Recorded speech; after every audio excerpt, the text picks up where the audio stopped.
Right. Throughout my working life, when I was in the armed forces or when I was working in prisons, I faced a number of tragic events where I had to deal with people that had died. I think joined the police and we had the 7/7 bombings in London, terrorist attack in 7/7. I was at King's Cross. There was a major incident. Obviously, there'd been trains blown up in the underground, and I found myself on the police cordons, which in itself is an important job. But personally, myself, I felt there was more I could be doing rather than just standing there preventing people from coming into the scene.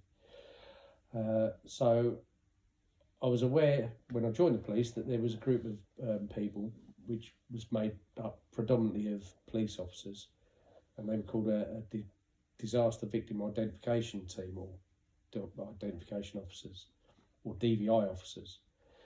Their role was to assist in the recovery and identification of British people, either here in the United Kingdom, or anybody in the United Kingdom, or British citizens overseas who had been involved in a major incident. This could be a natural incident or a disaster, like the Boxing Day tsunami,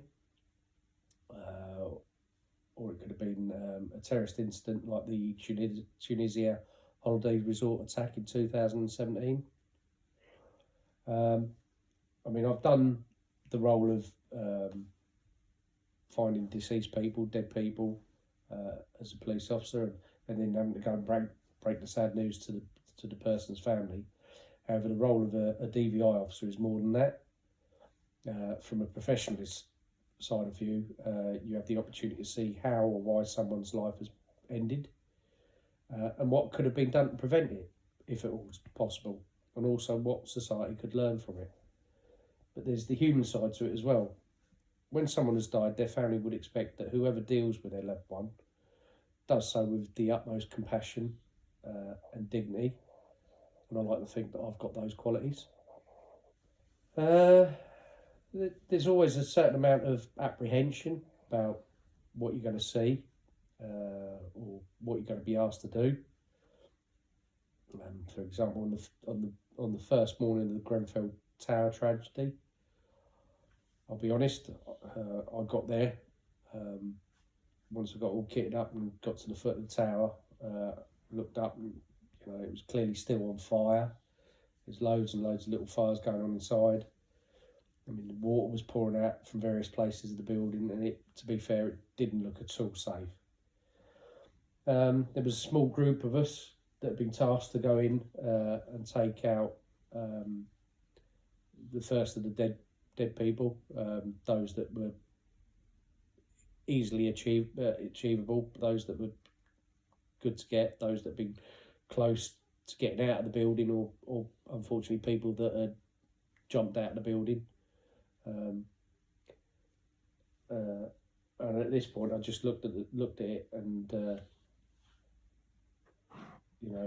I just saw me and my colleagues walking into something that was, not as big, but similar to the Twin Towers. We've been asked to go into a building that, quite frankly, didn't look like it was going to stay up. But then your professionalism kicks in. People are expecting you to do something. The people need help. Whether they're deceased or not, you're expected to do something. So professionalism kicks in, and you get on with it. These people are dead, and you're not doing it for them, but you're doing it for their family. So again, it's that bit of professionalism. You knuckle down and go in and get on with the job. There are a lot of different things that I do to help me. Easier to cope with the deceased people as a living being. Obviously not as a living being, but as an individual. They might have suffered some serious trauma, and to be quite frank, sometimes the bodies are not in a particularly nice state. But I think if you're able to treat them like an individual, it sort of like normalises the situation. I often find it quite easy to talk to the individual. So they might be deceased and I've got a job to do, but for example, if I'm having to undress the body, I might find it easier. One springs to mind where it was a young lady. I'm having to undress her, and I find it easier to just say, to I speak to them and say, look, I've got to take your underwear off because we have to, this is all part of the process. I have to take all your clothes off to identify who you are, and it's not very nice that I have to take your pants off, but I'm doing it for this reason. And for me, that sort of like normalises it a little bit. And I also say, I'm doing this for this reason, I'm doing that for that reason. I'm preparing you for the doctor. In that case, it's the pathologist that's got to do his examination. But, it sort of like normalises the situation a little bit. Also find it helps to talk, either at the end of the day when you finish whatever you're doing, like we might be all separated from everybody else, just the colleagues, but we sit down at the end of the day and we talk about what's gone on and what we've had to deal with. And the same with, like, if I come home at the end of a job, that I can talk to the family. So I just think it just makes it more natural and helps to ease the situation. I always have saying of something that I don't know where I picked it up, but I've always said it to myself and said it to my colleagues. It basically goes along the lines of if I do my job well, no one will ever know. No one will ever know that I've done a good job. However, if I do a bad job, people will know. It will come to light in whatever way, shape or form that I've done it. People will know, which is not good for me, but it's also not good for that person's family. Strangely, not very often.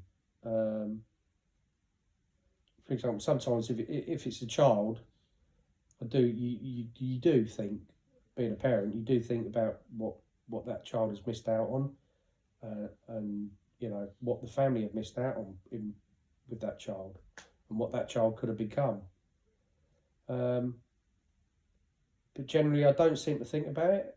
I can remember the first fatality I ever dealt with, and I do, you do tend to think sometimes about the last one you dealt with.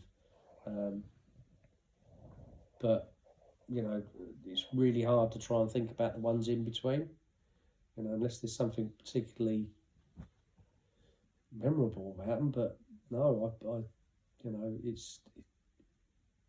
I think you have to sort of like have that line. It's a job, you've got to do it, and as long as you do it well and do it professionally and do it the right way, then. But no, I generally don't tend to think about, if I do the job well, then there should be no reason why I'll concern myself with what the family, you got to keep that divide. I think you have to keep that divide. All right. Well, thank you for your time. All right, son. Cheers, mate.